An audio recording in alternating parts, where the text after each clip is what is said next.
Bienvenidos a un nuevo episodio de Entre Café y Letras.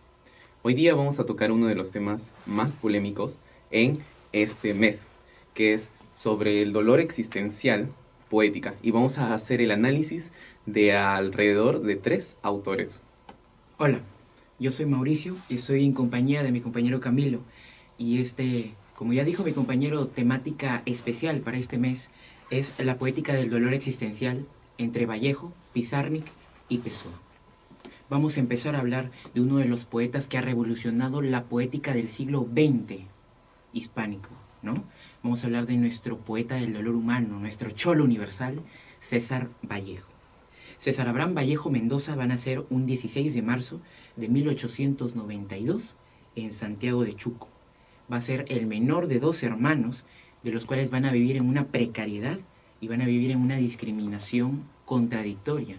¿Por qué digo yo?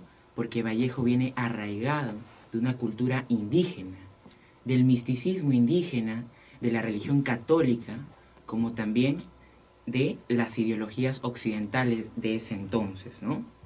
¿Cómo será la vida de Vallejo en ese entonces? ¿Cómo empieza a vivir la vida?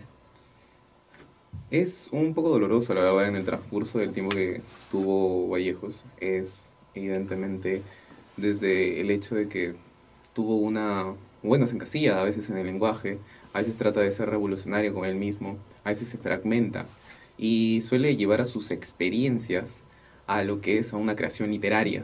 Entonces es muy fuerte porque es influenciado mucho por su infancia, es como que caótico, demasiado caótico, la verdad. Claro. En su poética venidera vamos a ver marcado mucho la biografía, al igual que en los otros 2 poetas de los cuales vamos a hablar siguiente, ¿no?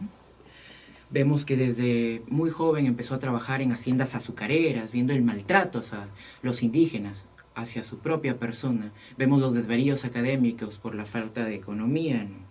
Y ya, en la década de 1910, empezaría su etapa universitaria, pasando de Trujillo a Lima, y es donde ahí va a comenzar sus estudios en letras y se formaría como docente. ¿Qué pasaría en estos años, no? Porque ahí es donde la Lima, bohemia de intelectuales lo conecta con la modernidad de la literatura hispanoamericana como europea, ¿no? Háblame de su temprana obra de Vallejo, Camilo. ¿Cómo es que inicia este maravilloso poeta, no? Bueno, lo que pasa es que con Vallejo evidentemente hay un tipo de acercamiento a algo un poco ilustrado, a pesar de que su infancia haya sido, tiene conflictos desde temprana edad. En los años de 1920, en el año de 1921, suele tener acercamientos en este caos medio molesto. Entonces trata de interpretarse a él mismo y trata de utilizar estas etapas como reflejo de su literatura. Tiene varios varias creaciones literarias, pero la verdad es que es algo icónico, la verdad. Claro, ¿no? Bueno, este inicio literario de César Vallejo va a empezar obviamente con obras como Los Heraldos Negros, en donde tiene una gran influencia de lo que es obviamente la musicalidad, la sonoridad de lo que es el modernismo, ¿no? Donde explora temas exóticos. Ya vemos acá otro representante del Perú como Chocano, ¿no? Pero ya desde el inicio de su poética vemos marcado esa importancia, esa preocupación por lo social, por la tragedia de la existencia, por el dolor y esa combinación entre imágenes simbólicas de lo que es Dios, el Cristo crucificado, el cholo que se sacrifica, se mata día a día para conseguir el pan, que es el alimento universal representado en esta poética vallejiana, ¿no? Bueno, en esta primera etapa, como ya he mencionado, vamos a hablar de Los Heraldos Negros, publicada en 1909, ¿no? Con uno de los poemas más icónicos que es Hay golpes en la vida tan fuertes, yo no sé. Vamos a hablar de su segunda etapa de Vallejo, ¿no? Que es interesante, puesto que hay una relación con un escritor que ya hemos visto anteriormente por nuestras compañeras, ¿no? Estamos hablando de Arguedas, de nuestro Taita, el cual tiene una obra llamada El Sexto, que habla sobre la prisión y obviamente tiene una influencia biográfica. El episodio que va a marcar la segunda etapa de nuestro Vallejo va a ser que está encarcelado en Trujillo entre los años 1900. 1920 y 1921, ¿no? Estos actos delictivos supuestos donde Vallejo estaba vinculado a que había sido visto incendiando y saqueando distintos comercios, marcaría su poética revolucionaria. Esta experiencia carcelaria va a trascender lo que es la biografía de un poeta particular hacia una máxima universal del dolor humano. ¿Qué temas se tocarán aquí? Porque estas particularidades cotidianas como la orfandad, el sentimiento de que la madre nos ha abandonado, la soledad, el recuerdo perenne de la niñez, la calidez del hogar, la violencia del tiempo y esa fragmentación del lenguaje, puesto que las reglas que muchas veces seguimos simplemente nos limitan. Y es que Vallejo rompe estas reglas para alcanzar ese sentimiento inefable de existir, de sufrir, en cuanto a lo material como lo metafísico, ¿no? ¿Qué poemario se publica aquí, Camilo?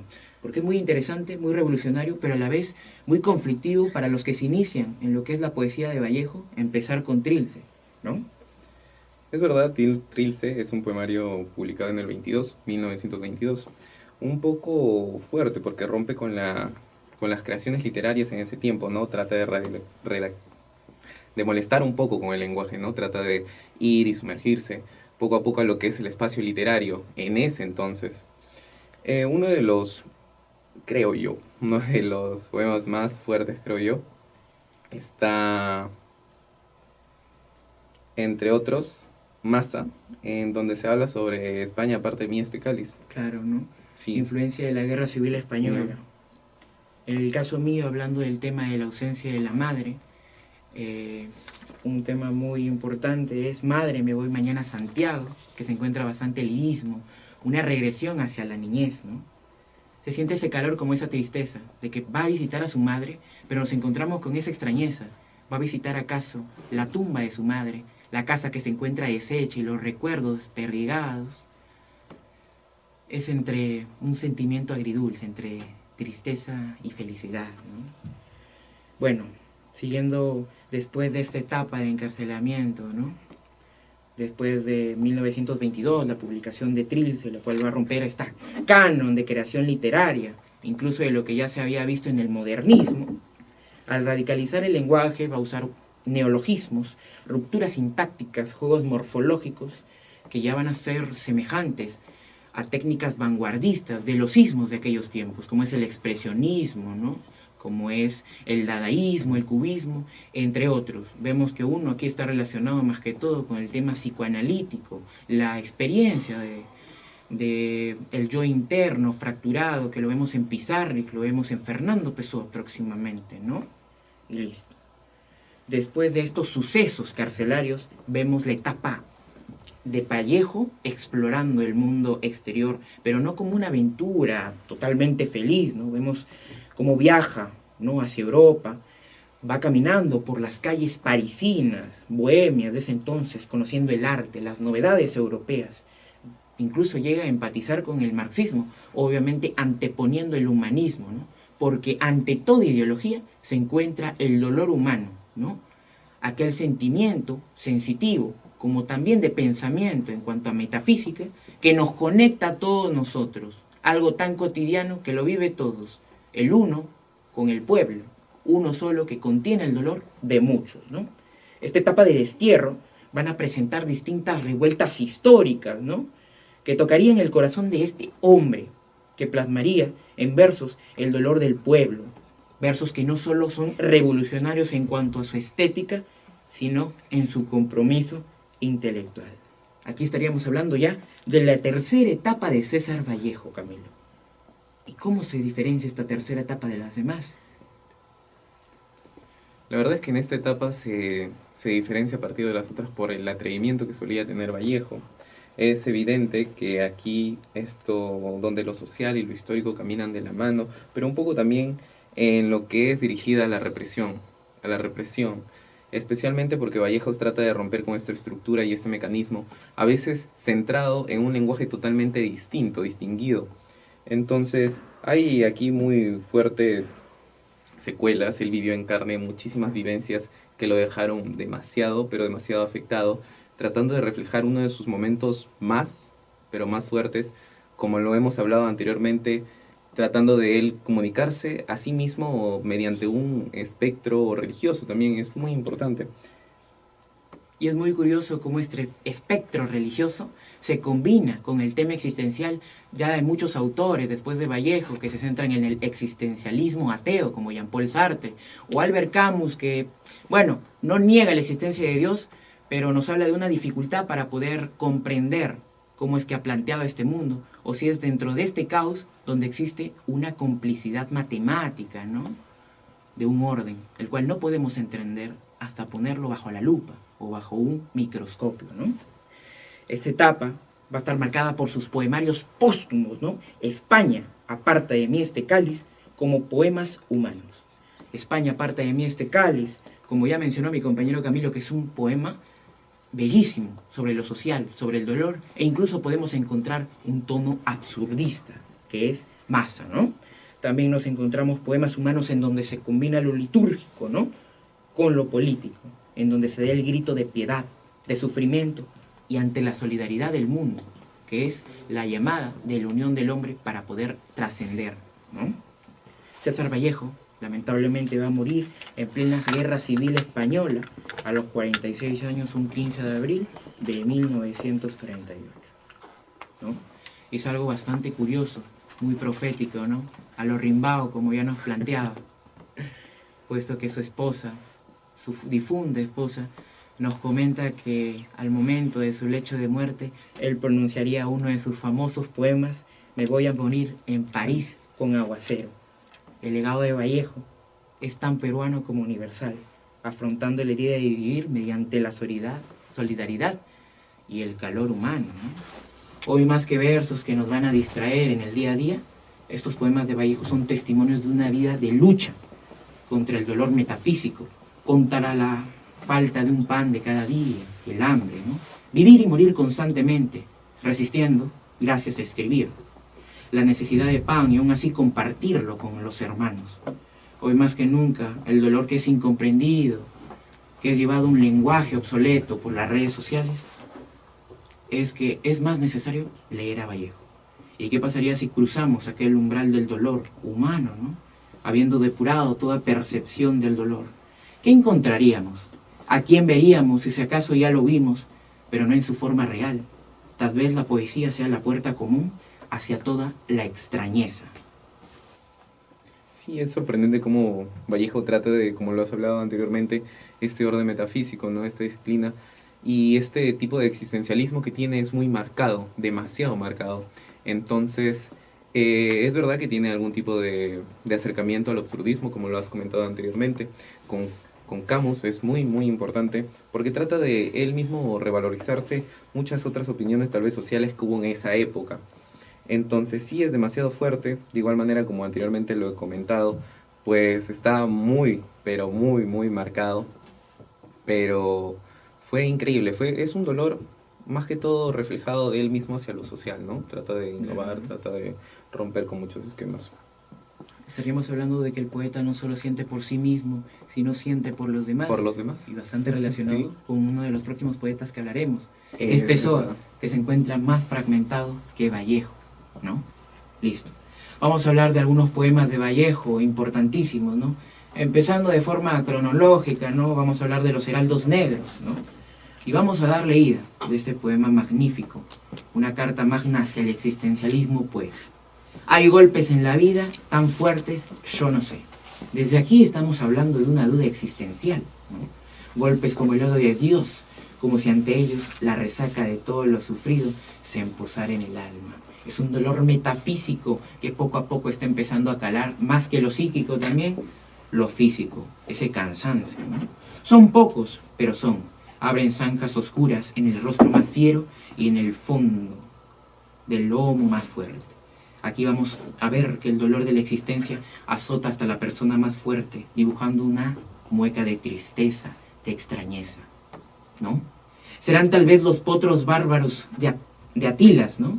Y aquí vemos el tema, ¿no? De lo que es el modernismo. Exploramos un personaje histórico, ¿no? Atilas.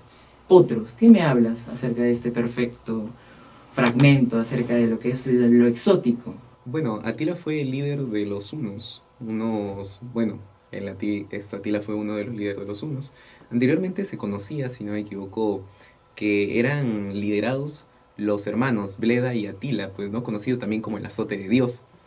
Pero se conoce una historia de que Bleda murió, falleció, y algunos dicen, no es 100% verídico, pero algunos historiadores dicen que fue Bleda el que quiso traicionar a a su hermano Atila, y no tuvo de otra pues que asesinarlo, lamentablemente.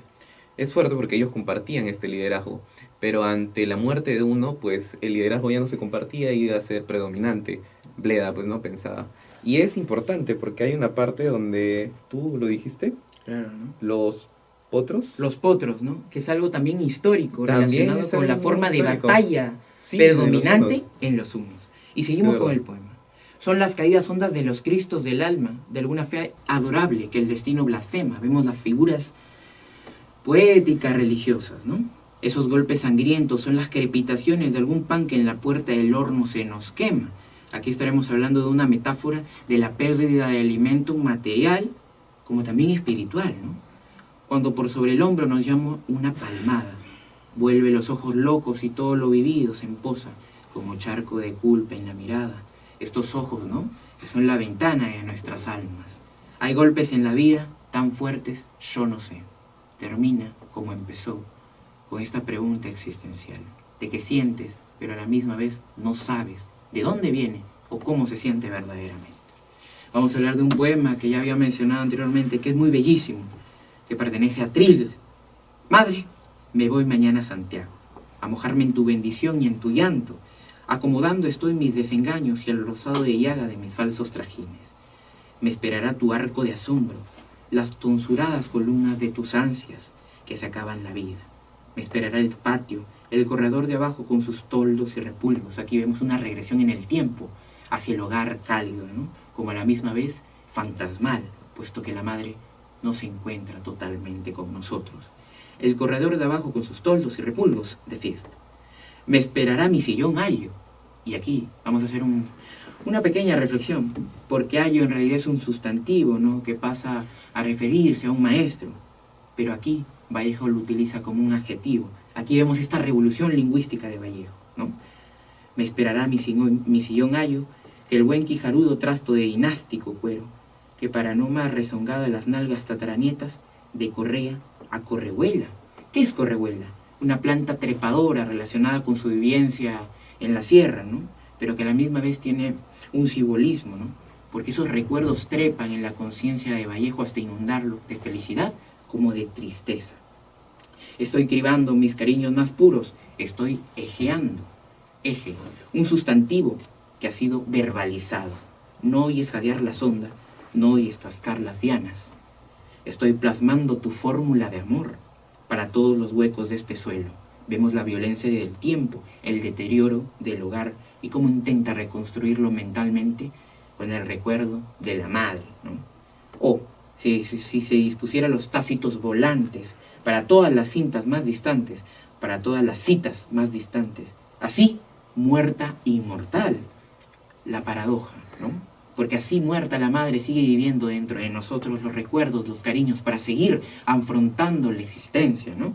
Así, bajo los dobles arcos de tu sangre, una metáfora arquitectónica como amorosa, por donde hay que pasar tan de puntillas, con delicadeza, que hasta mi padre, para ir por ahí, humildóse hasta menos de la mitad del hombre, hasta ser el primer pequeño que tuviste, la madre, símbolo de protección, de hogar, donde nuestro yo interior, nuestro niño interior, que aún sigue viviendo hasta siempre, va corriendo hacia los brazos de mamá, así muerta inmortal, entre columnas de tus huesos, que no puede caer ni a lloros, ya cuyo lado en el destino pudo entrometer, ¿no? Ni un solo dedo suyo, así muerta inmortal, así, ni el destino pudo detener. Estamos hablando de una dimensión propia del poeta que ni siquiera el destino, una temática trascendental dentro de la filosofía, como el determinismo o el libre albedrío, o dentro de la literatura, como es en los clásicos griegos, no puede alterar esta dimensión del poeta, una dimensión íntima, inmutable ante las demás condiciones, ¿no? ¿Qué opinas del siguiente poema? Que es el que le da fin a la vida de Vallejo, ¿no? Piedra negra sobre piedra blanca. Es increíble, empieza de manera muy contundente porque Vallejo trata de asimilar y tratan de que asimilen un poco de lo que es su deterioro y lo que es su finalización en este punto, en este plano que, bueno, en el que él siente que no va a trascender.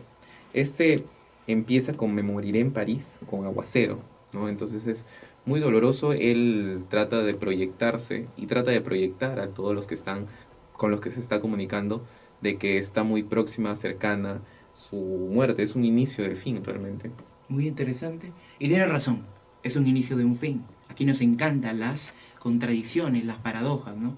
Porque esconden un mensaje interesante, ¿no? Me moriré en París con Aguacero, ¿no? Es un inicio profético, ¿no? De lo que ya plantean, ¿no? Los poetas malditos, ¿no? Como Baudelaire, más que todo Rimbaud, la predestinación, ¿no? Un día del cual ya tengo el recuerdo. Estamos hablando de que es como si ya hubiera vivido aquel momento, que todavía no pasa, ¿no? Moriré en París y no me corro, acepto aquel destino. Tal vez un jueves, como es hoy, de otoño. Jueves será. Los húmeros me he puesto a la mala, ¿no? El cuerpo es consciente de que el destino y el dolor está acabando con el ser de Vallejo, ¿no? Y vemos, jamás como hoy me he vuelto con todo mi camino a verme solo, un camino, la senda solitaria del poeta Vallejo, ¿no? César Vallejo ha muerto, dice, cambia la voz a tercera persona, como si ya la fatalidad hubiera ocurrido. Le pegaban todos sin que él les haga nada, injusticia social. Le daban duro con un palo y duro también con una soga. ¿La crucifixión de Cristo es acaso que se está haciendo referencia? Son testigos los días jueves y los huesos húmedos, la soledad, la lluvia y los caminos. Estamos viendo los testigos de su muerte, hasta el propio cuerpo, el ambiente, como las abstracciones que tiene el hombre para poder, digamos, ordenar este caótico mundo, como es el pasar del tiempo que muchas veces, cuando más queremos morir, es cuando más lento pasa. Uno de los poemas siguientes, que también me encanta. Hoy me gusta la vida mucho menos, pero siempre me gusta vivir. Entonces, ¿le gusta vivir o no? Es una contradicción muy fuerte. Es una contradicción muy fuerte. Cada día se le quitan las ganas de vivir, pero aún así sigue levantándose, ¿no? O sea que es un vitalismo y a la misma vez un pesimismo, ¿no? Ya lo decía, casi toqué la parte de mi todo y me contuve con un tiro en la lengua detrás de mi paladar. ¿Acaso vemos un simbolismo de lo que es la autodestrucción, el suicidio? Aproximación al límite, como la muerte o la nada, temas tocados también por Pessoa y por Pizarro. Este simbolismo del silencio, ¿no? Como forma de existir, más no como vivir verdaderamente, porque ese silencio nos termina carcomiendo, consumiendo, ¿no? Hoy me palpo el mentón en retirada, la famosa pose de Vallejo reflexionando. Tantos años y siempre mis semanas.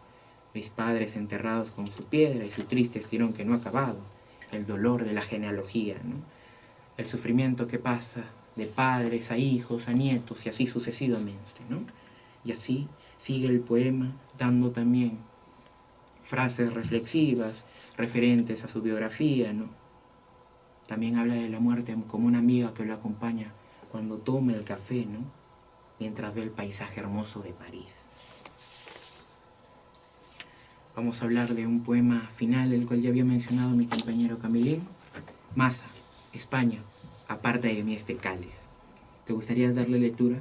Porque la verdad es que ese poema me llena bastante de sentimiento, como tristeza de todos estos acontecimientos de masacre humana. Política, humanismo, religión, pesimismo. Yo pienso que esta solidaridad de la que nos habla Vallejo nos ayuda a trascender y a volvernos más humanos de lo que ya somos, ¿no? Bueno, realmente es lo que intenta, tratar de humanizarnos otra vez. Nos hemos perdido totalmente, actualmente nos hemos perdido, y Vallejo trata de hacer un contraste totalmente violento, porque nos habla de un humano totalmente deshumanizado, ¿no? Trata de desesperanza, que es muy fuerte, y dice así: al fin de la batalla, y muerto el combatiente, vino hacia él un hombre, y le dijo: no mueras, te amo tanto. Pero el cadáver, ay, siguió muriendo. Se le acercaron dos y repitiéndole: no nos dejes, valor, vuelve a la vida, pero el cadáver ahí siguió muriendo. Acudieron a él 20, 100, 1500, 1000, clamado, le dijeron, tanto amor y no poder nada contra la muerte. Es verdad que es imposible no pensar de que Vallejo trata de descubrir y de desnudar un poco del pensamiento humano que él tiene, ¿no? Trata de como que estas personas han perdido la solidaridad, han perdido esta La empatía, esperanza de la seguir esperanza. viviendo. Sí, y es verdad y es doloroso. ¿Cómo lo sientes, cómo lo vas analizando tú, A compañero mí Mauricio? lo que me interesa bastante es cómo finaliza el poema, ¿no? Mm. Pero el cadáver ahí siguió muriendo. Le rodearon millones de individuos con un ruego común. Quédate, hermano. Pero el cadáver ahí siguió muriendo. Entonces, todos los hombres de la tierra le rodearon. Les vio el cadáver triste, emocionado. Incorporóse lentamente, abrazó al primer hombre, echóse a andar. Toda la faz de la tierra, la humanidad se juntó y así pudieron vencer a la muerte. Es tanto absurdo, ¿no? Sí. Porque es un evento tan magnífico, pero a la vez tan absurdo, que el hombre simplemente se para y sigue caminando su vida.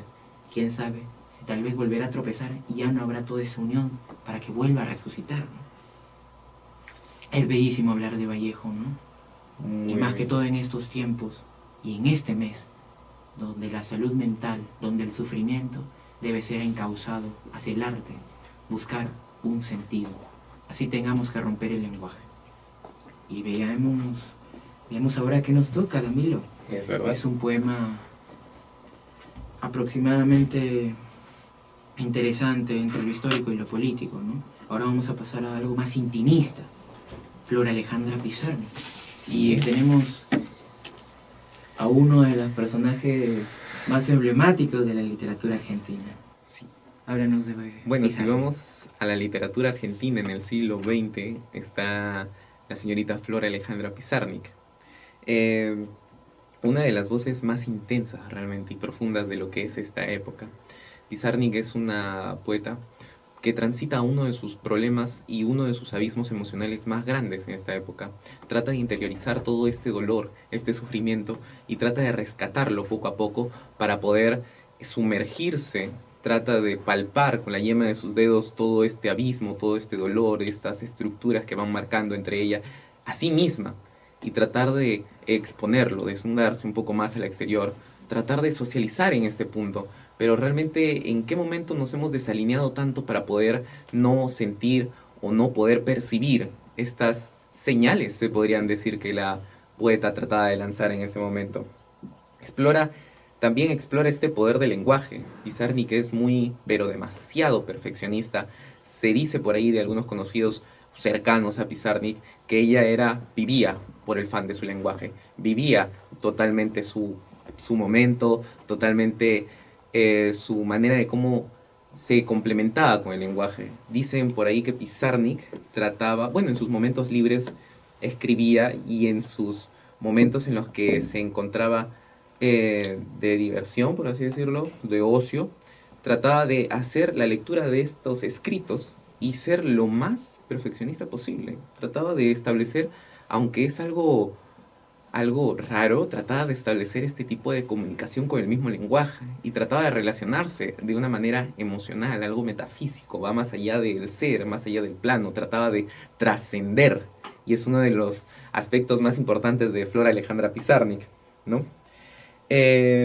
Estuvo en soledad desde muy joven, sintió el peso de la soledad. El peso de la soledad es muy fuerte y trata de, bueno, nos construye como personas. Es doloroso, la verdad, y la construyó innegablemente a ella. Hay otros procesos, otros eventos, otras etapas que también la construyen como un personaje literario, pero más que todo como humano, porque al final de todo, pues es eso, ¿no? Un humano más que trata de interrelacionarse de la manera más efectiva, y lamentablemente, al parecer, efectivamente no pudo complementarse bien, al Sí. menos hacia ella misma, porque hay personajes que tratan de relacionarse con ella y ella es muy ambigua, muy ambivalente ante estos. Entonces es totalmente doloroso. Claro, ¿no? Vemos dentro de sus escritos que ella misma menciona esa imposibilidad de poder comunicarse con otras personas aunque ella lo quiera, pero que su cuerpo le dicte que no es lo correcto para su poesía, para vivir, ¿no? Vemos que desde su poesía hasta como su vida estaba condenada a sufrir en un silencio poético, ¿no? Flor Alejandra Pizarnik es el claro ejemplo de que al decir con pocas palabras no significa explayarse como tal, ¿no? Con pocas palabras llegó a calar en todos sus lectores y más que todo en sí misma lo que es el problema de la soledad, la angustia existencial planteada, por ejemplo, como filósofos como Soren Kierkegaard, ¿no? Él hablaba del silencio, pero de una forma un tanto contradictoria, ¿no? Porque la gente en realidad para en un total bullicio constante porque no quiere escuchar la voz que le dicta en su interior, que le dice que no está haciendo las cosas de forma correcta o que no está siguiendo un camino. No hablamos de un destino, sino un camino propio que está dictado por el tema de la biología, el pensamiento que uno se llega a suprimir por el miedo al qué dirán, a cómo será juzgado. Aquí podemos hablar de que Pizarnik, más que hablar con el lenguaje, es el lenguaje del silencio, de la nada, del dolor, que hablaba a través de Pizarnik, como postula, por ejemplo, Lacan, ¿no? Con su psicoanálisis y las reflexiones sobre el lenguaje, sobre la carencia y la relación de dar lo que uno no tiene, para así poder alguna vez recibirlo, ¿no? Un lenguaje implícito. ¿Qué más podemos hablar de Pizarnik, Camilo? Bueno, la verdad es que Pizarnik tiene, pues habla de la anterioridad extrema, se va por muchos puntos extremos. No es alguien que pueda complementarse a un punto neutro.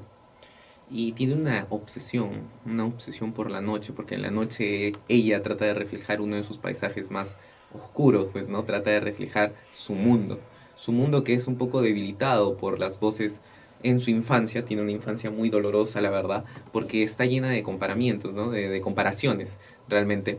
Entonces, es difícil vivir con estas comparaciones. Ella tiene una hermana y fue marcado desde muy pronto en su infancia por este tipo de De estas de inseguridades estas y inseguridades. comparaciones, ¿no? Sí, de estas Que se ven reflejadas inseguridades. también en cómo es tan obsesiva en buscar la palabra adecuada, que siente que no refleja lo que verdaderamente está pasando. El lenguaje no representa lo que sentimos. Es algo inefable, ¿no? Totalmente, Mauricio, es algo totalmente inefable, es algo que no tiene explicación, no tiene por dónde. Y vamos a empezar con uno de sus poemas más representativos para ella, que es titulada El despertar, ¿no? Es un poco la acumulación de la muerte, el silencio, la lucha contra ella misma también.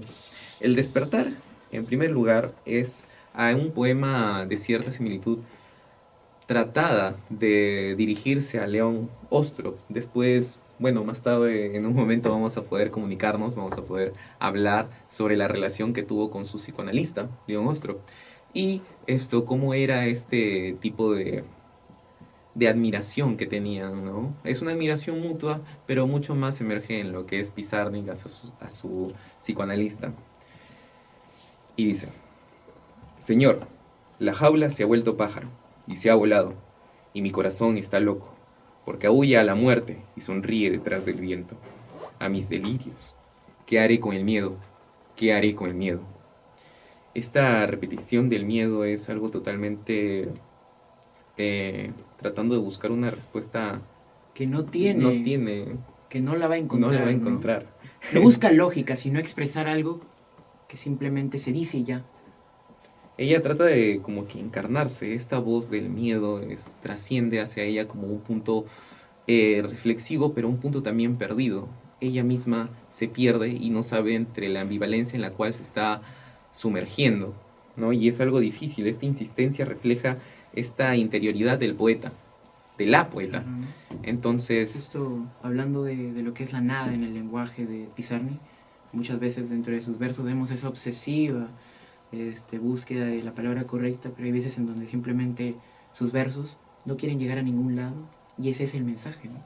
La sí. nada es algo. Y es sorprendente cómo trata de darle cuerpo a la angustia. Trata de hacer una síntesis, trata de hacer, bueno, esta síntesis y trata de materializarlo, poder materializarlo en este mundo a través del lenguaje. Es por eso que digo que trata de comunicarse y trata de formar este tipo de relación con el mismo lenguaje.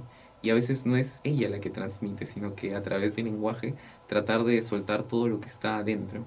Entonces es muy importante, es muy fuerte la verdad, porque lo que trata de transmitir esta poetesa es su interior, la desnudez de su alma, ¿no? Lo que va más allá de este mundo, de este plano y trata de trascender.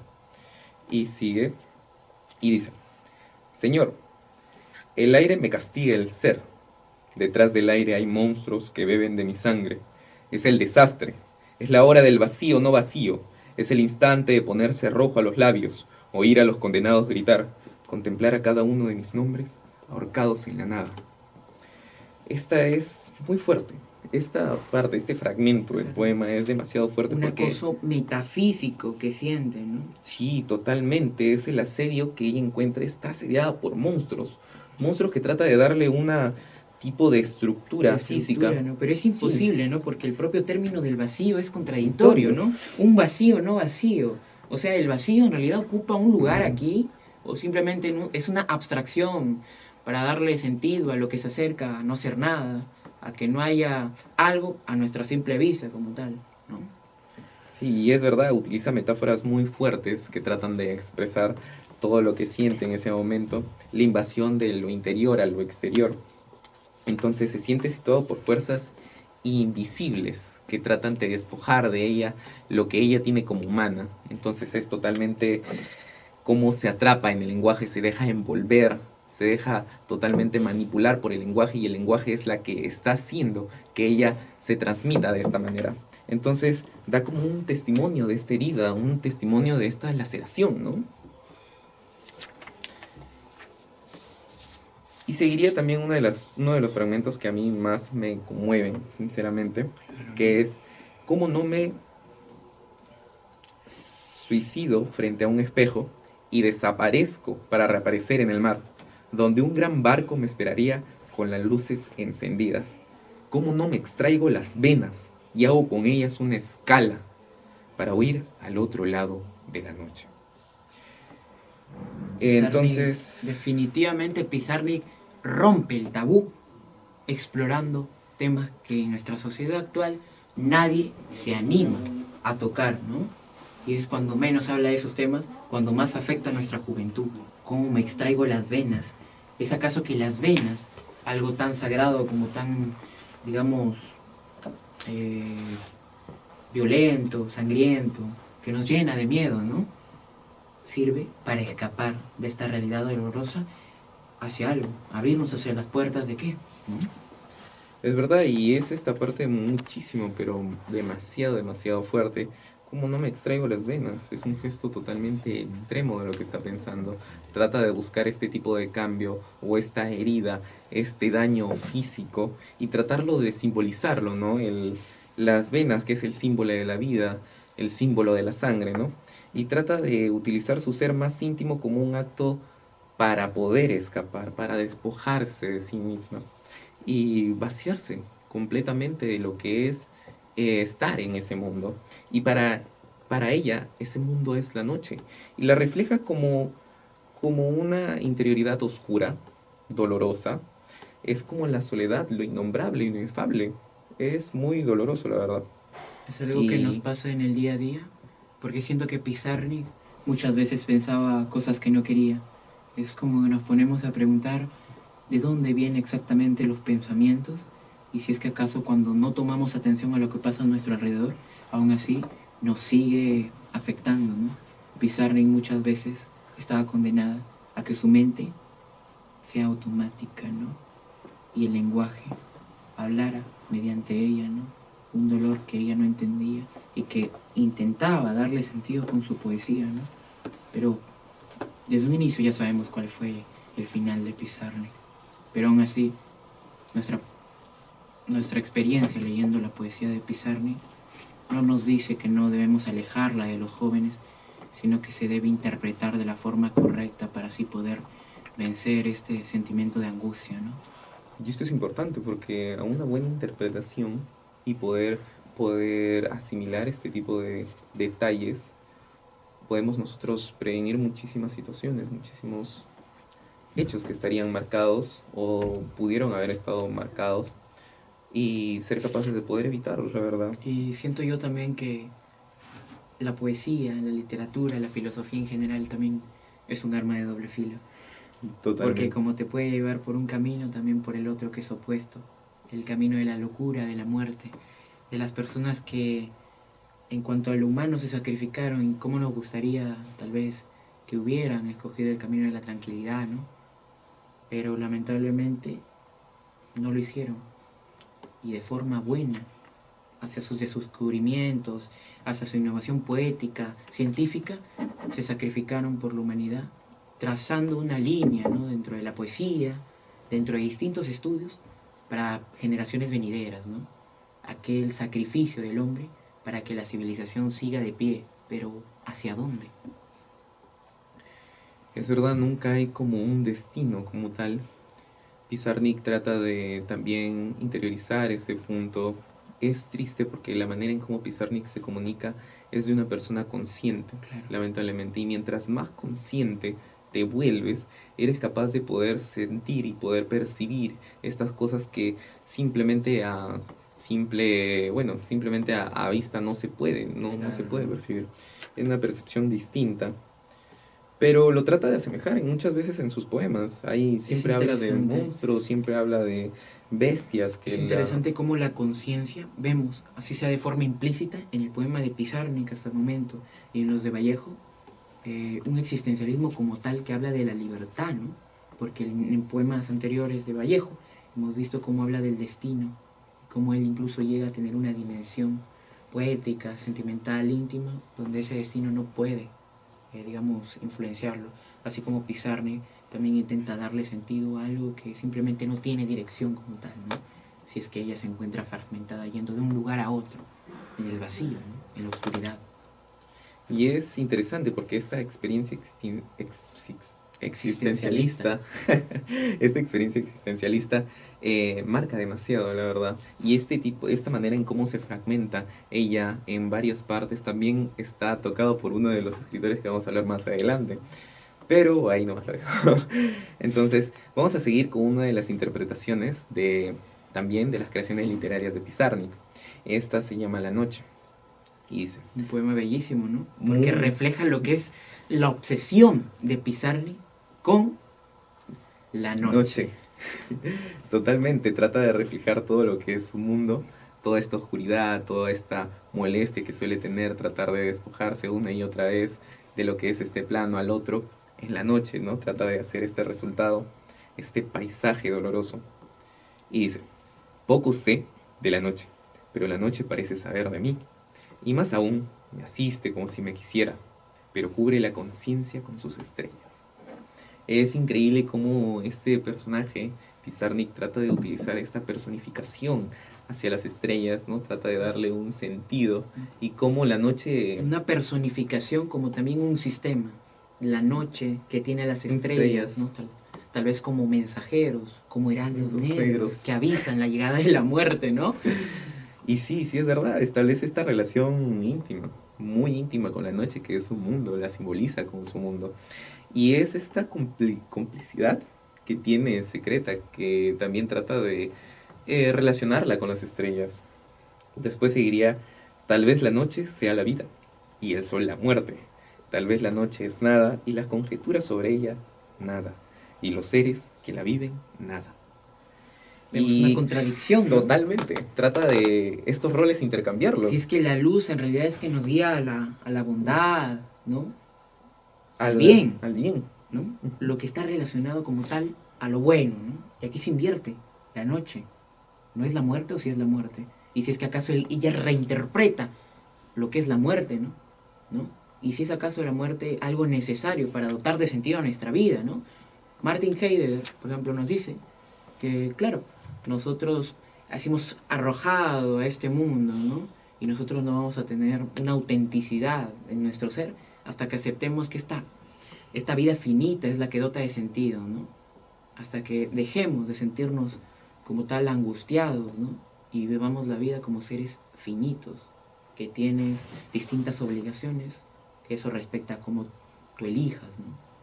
Y es interesante porque trata aquí de introducir, desde aquí ya trata de introducir la idea del vacío, este vacío existencial, trata de palpar con la yema de sus dedos este plano existencialista, este plano filosófico.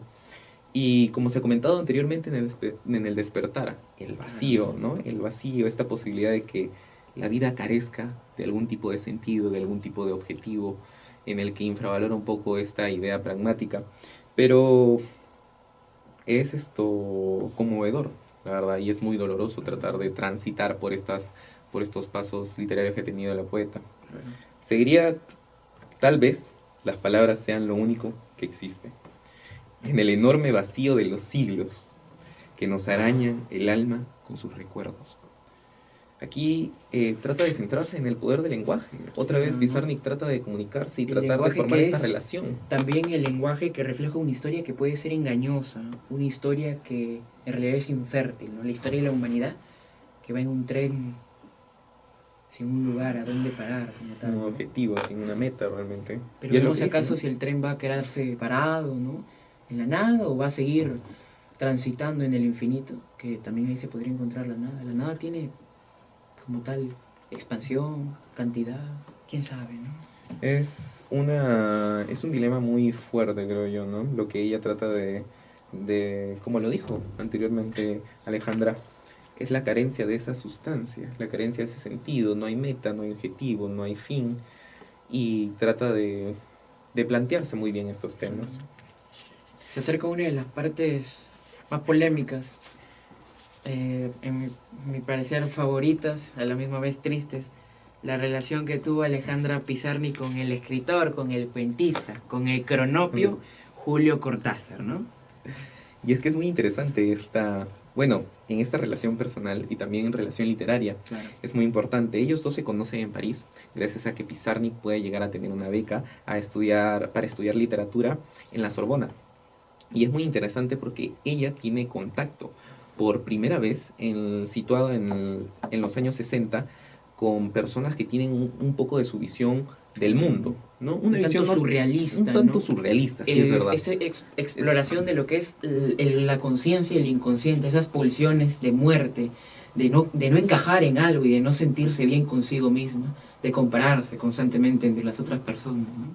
Sí, y es muy importante porque a través de estas experiencias que ella vive en París, conoce a muchos de sus allegados, pero el más importante aquí es, Julio Cortázar. sí, es una amistad que se marca a través de la admiración, una admiración mutua, la verdad. Cortázar decía entre ella, Pizarnik, una mujer frágil, una mujer del sentir, un sentido especial y único. Pero esa fragilidad que no se habla simplemente como debilidad, ¿no?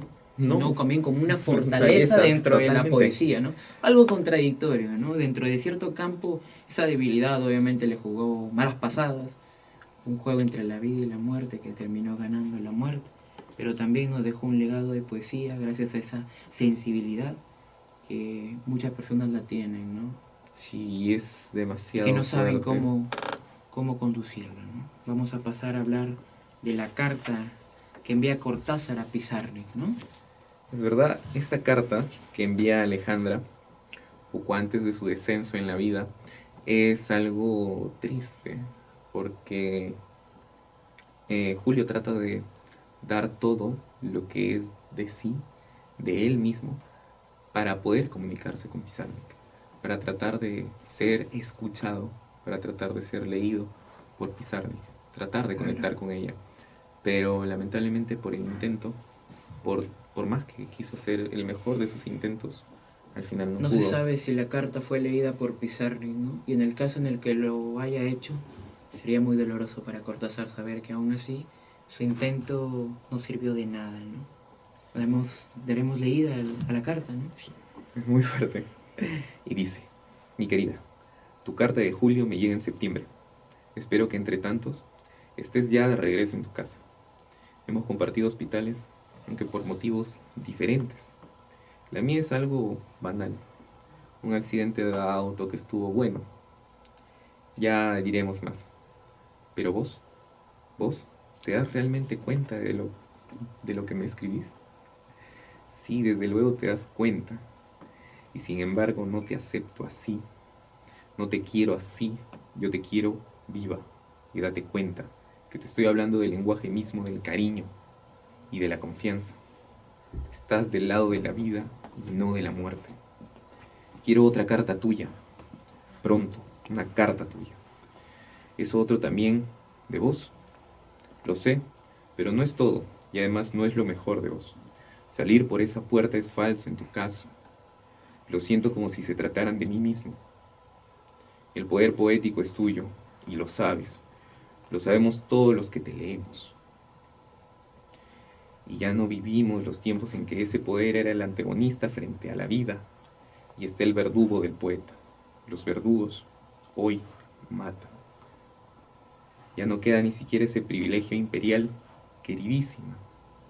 Yo te reclamo no humildad, no obsecuencia, sino este enlace que nos envuelve a todos.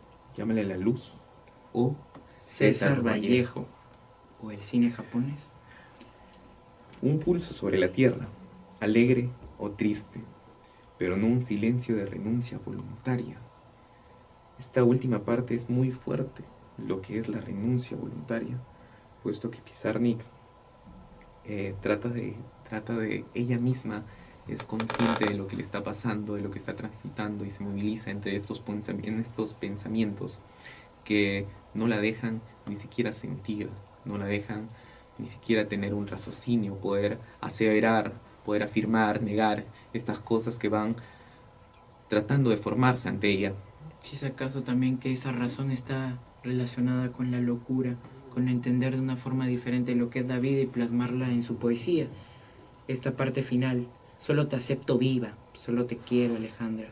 Escríbeme y perdona el tono, pero con qué ganas te bajaría el slip rosa o verde para darte una paliza de esas que dicen te quiero a cada chicotazo.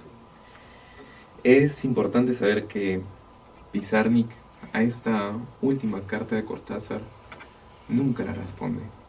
Entonces, Pizarnik ya desde este punto ya sabía que era inevitable. Lo que ya no había vuelta atrás, ¿no? Sí, ya no había vuelta atrás. Y yo pienso que en el caso en el que haya leído la carta, se hubiera sentido ofendida. Porque por más que Cortázar estaba preocupada de ella, ¿no? Esa parte donde dice solo te acepto viva, según la forma en la que Pizarnik veía el mundo, no era un amor total.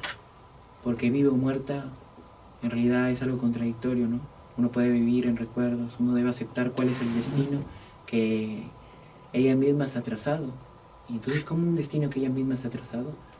Tal vez el destino sea una nueva forma de llamarse en la actualidad, como es el vacío, como es la angustia y la existencia. No sabemos. Y es verdad, trata de reflejarlo mucho en sus poemas.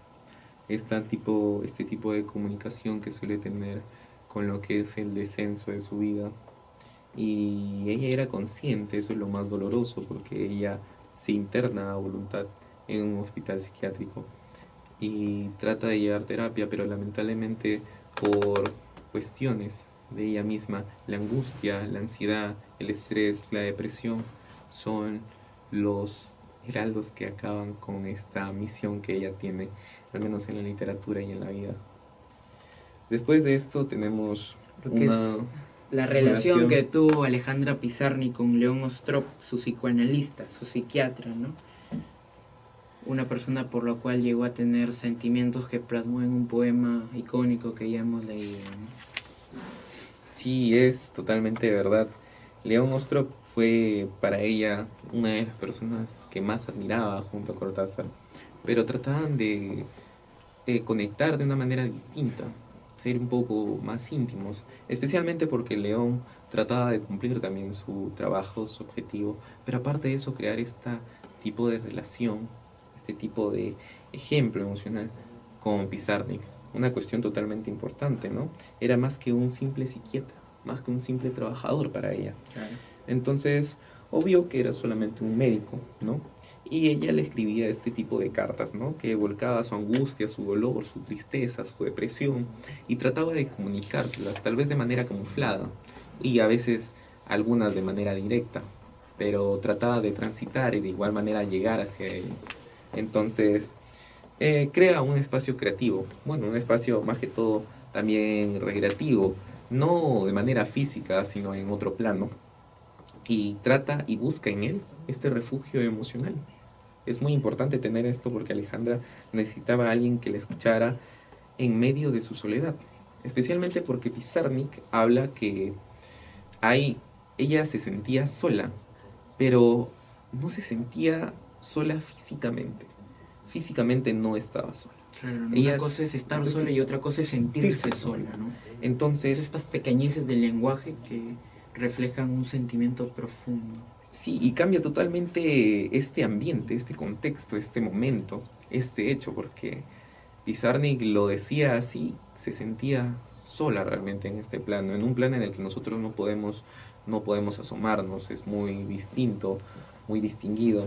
Entonces, es triste porque con León trata de tocar, trata de poder asemejarse un poco más a este punto. Lamentablemente, los esfuerzos llegaron a nada y llegaron a tener otros tipos de, bueno, correspondencias. Lamentablemente ahí se restringe un poco Pizarnik. Pero tuvieron una abundante correspondencia, se hablaban, se comunicaban, no solo como psiquiatra, sino como un O amigo tal que vez estaba ahí. algo más, quién sabe. Bueno, quién Creo sabe, que realmente tal es vez puede un ser más que todo una percepción errónea que tuvo Pizarnik, pero que aún así le ayudó a seguir de pie por unos momentos más, ¿no? Es Ese verdad, amor confuso que tenía por León Ostrov. una ilusión de la cual vivía y de la cual se nutría para seguir Para adelante. que finalmente termine matándola después, ¿no? Alejandra Pizarnik, lamentablemente, acabó con su vida un 25 de septiembre de 1972. Murió por una sobredosis de pastillas. Ingirió alrededor de 50 cápsulas durante un permiso en el fin de semana mientras estaba internada en una clínica psiquiátrica, ¿no? Este final, como tal, parece que ya estaba predicho en muchos de sus poemas. Como tal, Pizarnik merece respeto, cierta comprensión, pero quién diría si tal vez Pizarnik nos hubiera brindado un poco más de su visión, tal vez hubiera resistido, pero no sabemos cómo fue su herida, ¿no? Qué tal magnitud. El dolor muchas veces es personal y siempre digo que no se puede cuantificar, ¿no? Cada quien siente de distinta forma y tiene defensas, sea psíquicas, ¿no? De pensamientos, también que se reflejan dentro de sus condiciones biológicas, físicas. Muchas veces no podemos controlar eso. Solo nos queda afrontar el final. Afrontar la nada, ¿no? Y bueno, para finalizar este podcast vamos a pasar al último gran poeta, ¿no? Y quiero mostrarles aquí un libro, ¿no? Primero empezará con un misterio. El libro es de José Saramago, el famoso novelista, el escritor de ensayos sobre la ceguera, ganador del premio Nobel en 1998, portugués. El libro se llama El año de la muerte de Ricardo Reis. ¿Qué tiene que ver con este tercer poeta del cual vamos a hablar? Este poeta es el más radical de los tres.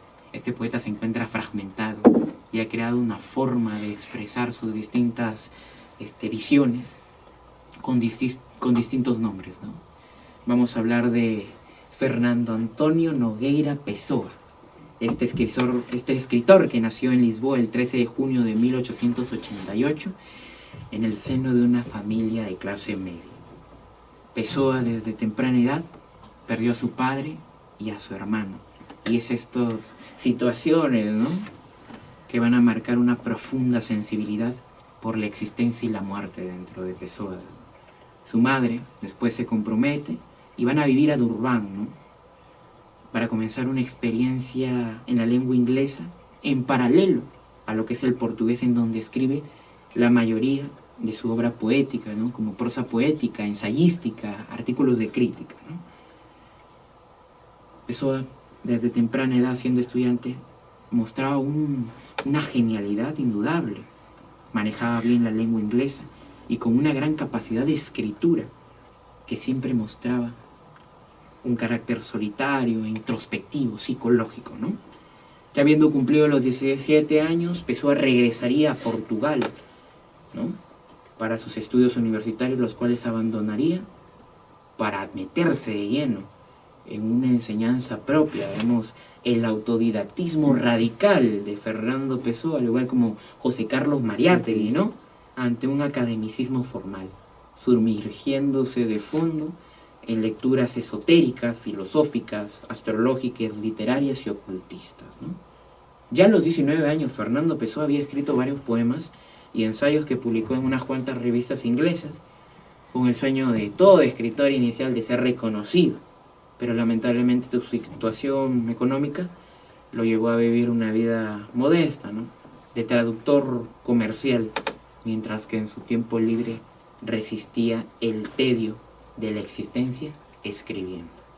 El inicio literario como tal de Fernando Pessoa inicia en 1915 con la fundación de una revista, la revista Offroad, que va a introducir el modernismo en Portugal con distintas influencias mixtas como el simbolismo, el futurismo y las vanguardias europeas que iban surgiendo en ese entonces, ¿no? Los distintos sismos que ya habíamos visto influenciados en Pizarnik, que ya parecían cierta predicción en la poética de Vallejo, ¿no? Este rasgo fascinante, el cual yo estaba mencionando, que se ve presente en este libro, del cual José Saramago lo hace en alabanza, ¿no? Este poeta, es la creación de heterónimos, o de múltiples personalidades que van más allá de una herramienta estética y literaria, ¿no? Vemos que hay una complejidad conceptual que tiene Pessoa sobre la existencia. Y es que Pessoa se fragmenta en distintas personalidades, incluso algunas contradictorias, incluso con una visión, algunas muy antiguas, como otro tan presentes sobre el tedio, sobre el desasosiego, la intranquilidad, la crisis existencial, ¿no? Esta personalidad poética, ¿no?, de Pessoa. Es una herramienta que, como digo, es más que estética y literaria, muestra una complejidad de cómo Pessoa ve el mundo desde distintas perspectivas, ¿no? Cómo explora la condición humana y el arte en general. El arte, que al no tener una utilidad, es lo que lo hace útil. Porque todo en este mundo va hacia algo, todo debe servir, todo es pragmático. Y es el arte un descanso de toda esa búsqueda obsesiva de buscar el fin a todo, ¿no? Y si es acaso el proceso el que dota de sentido a toda esta vida, ¿no? ¿Qué opinas de Fernando Pessoa, ¿no? Y más que todo esta fragmentación radical, ¿no?, que la vemos un tanto en la poesía de Vallejo, mucho más en Pizarnik, sí, pero totalmente radical en Fernando Pessoa, a tal punto de ser una contradicción total, ¿no?, de persona. No solo vivía contradicción en cuanto a su poesía, sino a su forma de vivir. Es verdad, esta complejidad que trata de esquematizar él mismo de manera conceptual trata de separar muy bien lo que es su condición humana. Se fragmenta y trata a través de esto crear distintas visiones para poder tener el punto de vista más claro, un punto de vista más conciso, preciso, analítico, y poder englobar pues mucho de sus aspectos de la vida, ¿no? Y si incluso se dice que ya desde pequeño él ya escribía y tenía ciertos amigos imaginarios, ¿no? Entonces vemos que esta técnica literaria, poética, estilística, también podría tener un fin psiquiátrico y psicológico, ¿no?, es verdad, de Pessoa, para poder resistir desde muy temprana edad la conciencia, ¿no?, ante un mundo que es indiferente. Bueno, vamos a hablar de unos cuantos heterónimos más importantes de Fernando Pessoa. Pessoa, cuando publica como tal, se le llama una publicación ortónima, ¿no? Pessoa es la identidad principal, la identidad que es fragmentada, que habla del amor, que es melancólica. Y luego tenemos a otros heterónimos como Alberto Caeiro, que habla de la naturaleza. Este personaje es antimetafísico material, a diferencia de lo que vamos a tener, por ejemplo, como los otros, que es Bernardo Soares, que es el heterónimo o pseudo heterónimo, porque es el más cercano a Pessoa. Digamos que el que escribe uno de sus libros más famosos, que es el libro del desasosiego, que tiene innumerables fragmentos sobre la existencia, sobre el tedio, como él lo menciona, que sería en distintos escritores, como la angustia en Kierkegaard, la náusea en Jean-Paul Sartre, el sentimiento del absurdo en Camus, ¿no? Y muchos otros sentimientos que se van reflejados en la literatura, por ejemplo, de Dostoyevsky también, ¿no? Vemos también a Ricardo Reis, El año de la muerte de Ricardo Reis, que aquí se hace mención en este libro de Saramago, que es, digamos, el poeta clásico de serenidad, del destino, un tanto epicureísta, ¿no?, que tiene cierta poética parecida al poeta Horacio, ¿no? Y vemos también a otro heterónimo, Campos, ¿no? De la modernidad, la exaltación, la angustia, ¿no? Y bueno, vamos a pasar a hablar de cada uno de sus poemas que hemos escogido, que refleja las distintas visiones que tiene Fernando Pessoa. Y vamos a empezar con un poema que desde su propio ¿no? título ya nos habla de un análisis introspectivo del poeta. Autopsicografía. Es un poema ortónimo de Fernando Pessoa. Y dice así: el poeta es un fingidor, finge tan completamente que hasta finge que es dolor, y el dolor que de veras siente, y quienes leen lo que escriben sienten en el dolor leído. No los dos que el poeta vive, sino aquel que no han leído. Y así va por su camino, distrayendo a la razón ese tren sin real destino que se llama corazón. Aquí vemos una reflexión sobre lo que es la creación artística. Ese dolor que siente Pessoa es verdadero, y tal vez si es verdadero, él mismo se lo induce para poder crear dicha aproximación.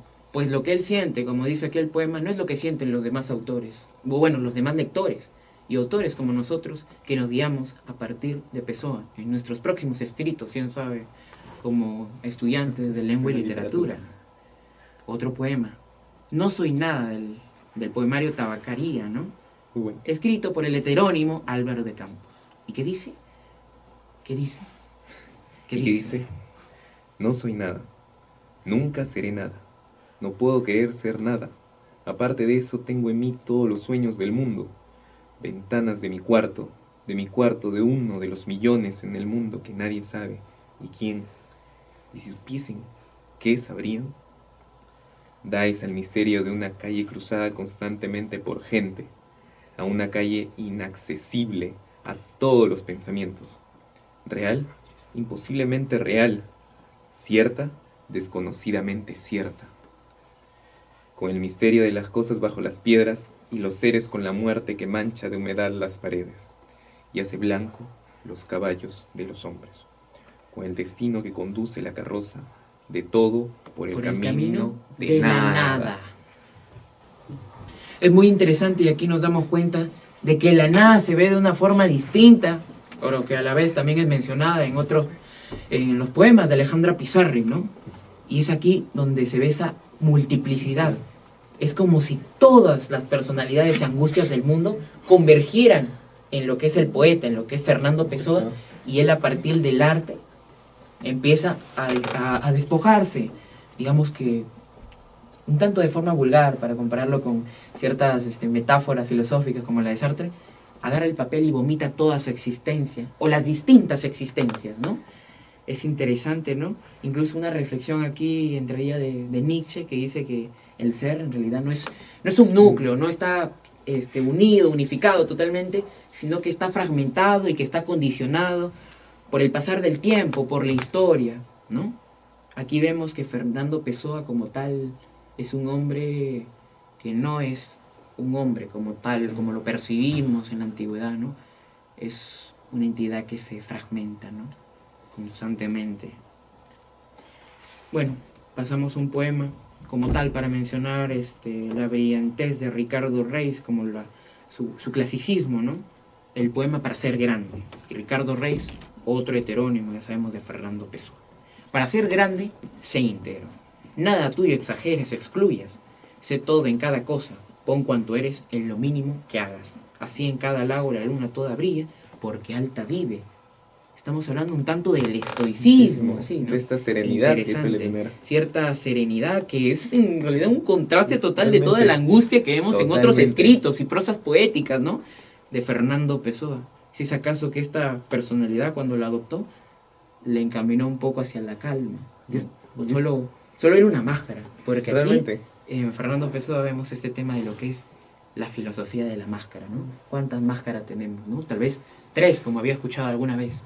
La que ven todas las personas, la que ven la gente más allegada de nosotros, y bueno, la tercera, o bueno, la última máscara, o la cara verdadera de nosotros, lo cual muchas veces ni siquiera nosotros nos atrevemos a ver, porque cuando nos vemos en el espejo y tenemos la oportunidad de sacarnos dicha última máscara, No nos atrevemos. Es- Incluso Fernando Pessoa llega a decir, luego habló sobre los espejos, ¿no? ¿Y es que acaso el creador de los espejos ha pervertido la humanidad? Porque la naturaleza solo nos dejaba ver un cierto atisbo de lo que es nuestro ser superficial en el reflejo de los lagos y de los ríos, ¿no? Vamos a pasar a una de mis experiencias literarias más bellísimas, deleitosas, ¿no? Que son los fragmentos del libro del desasosiego con el heterónimo de Bernardo Suárez. Vamos a empezar con una reflexión interesante que cataloga este libro como incatalogable. Una biografía sin motivo.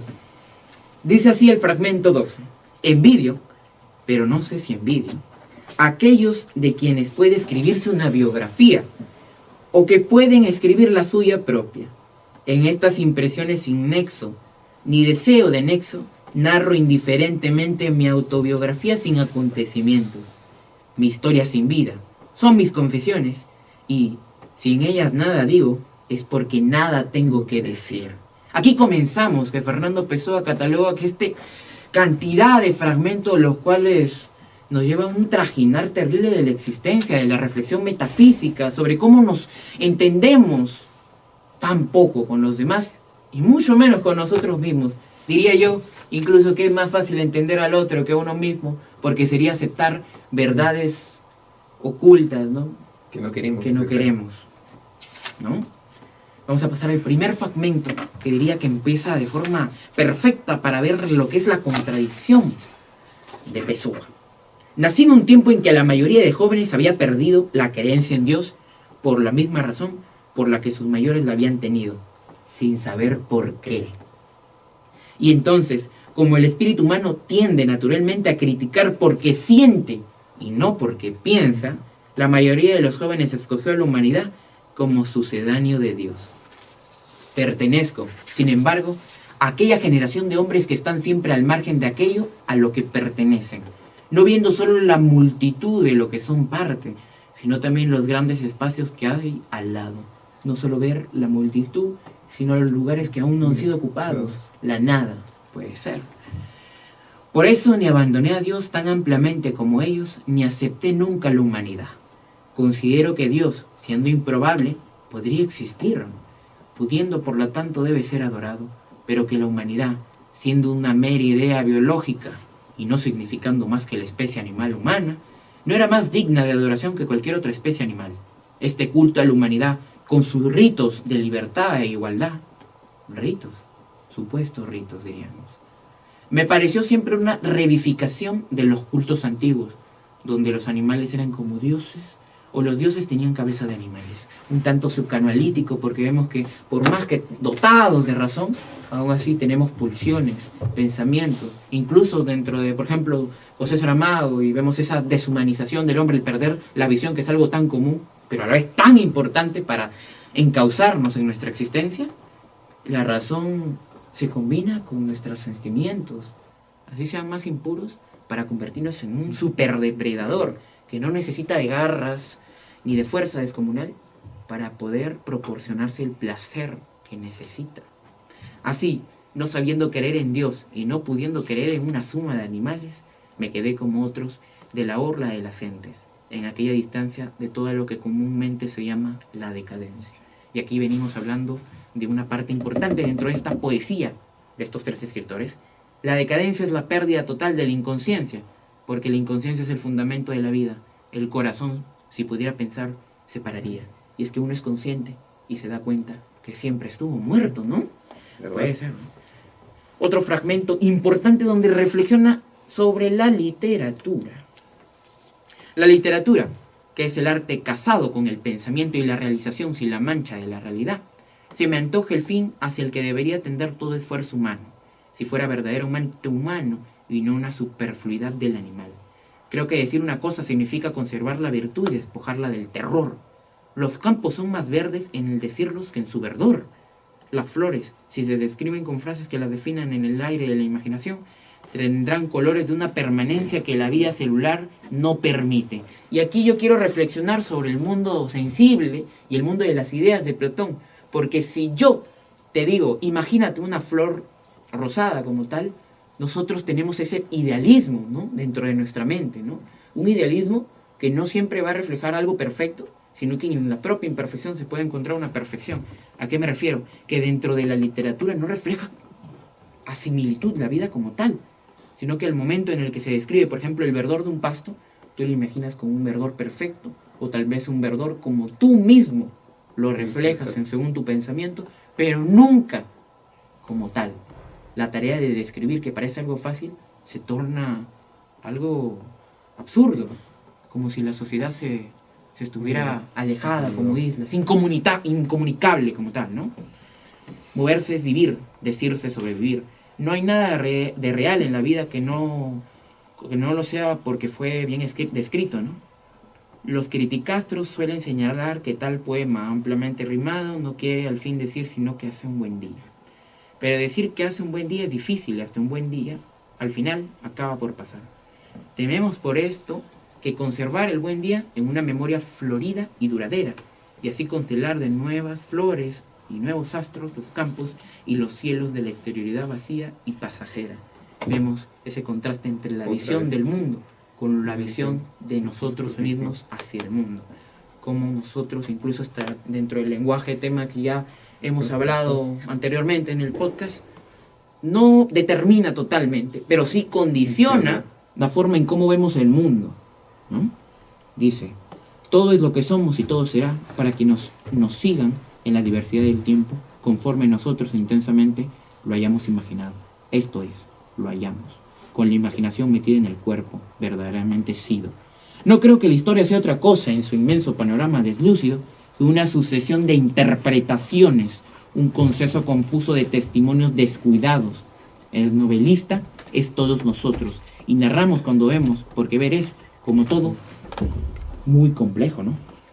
Vemos que la propia narración y descripción de la historia es simplemente una visión propia de alguien, y vemos que muchas veces en cómo se narra un libro de historia está más metido en cómo uno ve el mundo, no refleja la totalidad. Vemos que un libro es más eurocentrista. ¿Y dónde queda nuestra identidad nacional? El fragmento 287 es una muy interesante que tiene que ver acerca de la reflexión anterior que habíamos hecho sobre la imperfección. Adoramos la perfección porque no podemos poseerla. Nos repugna si la poseyéramos. Lo perfecto es inhumano, porque lo humano es imperfecto. El oído sordo al paraíso, el deseo como el de aquella pobre infeliz de que hubiera campos en el cielo. Sí, no son los éxtasis de lo abstracto ni las maravillas de lo absoluto lo que pueden encantar un alma que siente. Son los hogares y las laderas de los montes, las islas verdes de los mares azules, los caminos por entre los árboles y las largas horas de descanso en las haciendas ancestrales, aunque nunca las tengamos, si ha de haber tierra en el cielo. Mejor que no haya cielo. Se ha puesto todo nada y acabe esta novela sin enredo. Para poder obtener la perfección sería necesaria una frialdad desconocida para el hombre, y no habría entonces corazón de hombre con el que amar la propia perfección, ¿no? Amamos su aproximación a lo perfecto, pero lo amamos porque es solo eso, aproximación. La aproximación hacia la perfección, hacia podernos comunicar verdaderamente con las demás personas. Fernando Pessoa es un caso enigmático de las artes y del pensamiento. Un hombre que dentro de su obra no se podía catalogar ni como creyente ni como humanista, como nada o como un todo, sino más bien como una paradoja andante. Como digo yo, un símbolo precoz del existencialismo. En la última década de su vida, Pessoa se dedicó a escribir exhaustivamente, aunque fueron pocos los escritos que llegó a publicar, ¿no? Sabemos del famoso baúl donde guardaban sus hojas, ¿no? Tras su muerte se encontraría el baúl con miles de hojas dispersas que hoy en día son vigencia de su genio y locura, ¿no? Fernando Pessoa, ¿no?, murió un 30 de noviembre de 1935 por una cirrosis hepática, siendo sus últimas palabras: I know not what tomorrow will bring. No sé lo que traerá el mañana. Frase que ante los sentidos es un final, pero que ante el pensamiento y la metafísica ya plasmada dentro de su poesía, Pessoa es una puerta abierta a un teatro de sombras, espejos y voces. Pessoa se hace bailar a sí mismo, se fragmenta. Esas voces que no revelan una sola identidad, sino muchas que convergen en el elegido dotado de conciencia y por ende de un dolor inefable. Es así como este autor trasciende y continúa atrapando innumerables espectros de la humanidad a forma de heterónimos. ¿Cómo sabremos si es que ya fuimos escritos por Pessoa? Para finalizar este maravilloso podcast, hay que decir que estos tres autores están relacionados, digamos que de cierta forma dialéctica como tal. Porque en un inicio empezamos hablando de Vallejo, que está relacionado con lo social, de Pizarnik, que está relacionado con su interioridad, en lo íntimo, y finalmente con Pessoa, que está relacionado con la fragmentación, con una persona que dice que dentro de él converge la multitud de vidas, como también dentro de su prosa vemos una intimidad, una inconexión con el mundo, puesto que habla en otro idioma, pareciera. Nos encontramos ante una variedad de autores que convergen en uno solo. No sabemos si en esto, en el otro, si es que los tres pueden pertenecer a un solo libro llamado Vida Existencial, ¿no? Queremos despedirnos de este maravilloso podcast, ¿no? Y darnos gracias de habernos escuchado. Y esperemos que después de esto no se queden con la duda, sino con muchas dudas. De qué es vivir, qué es sentir y qué es escribir. ¿Qué importancia tiene la literatura? Los esperamos el próximo miércoles a partir de las 6 de la tarde con el siguiente episodio. De nosotros ha sido un placer poder acompañarlos y que ustedes nos puedan haber acompañado en el transcurso de todo este episodio. Oye, gracias. ¿Y nosotros quién somos? Nosotros somos Entre Café y Letras. Síganos en nuestras redes sociales. Adiós.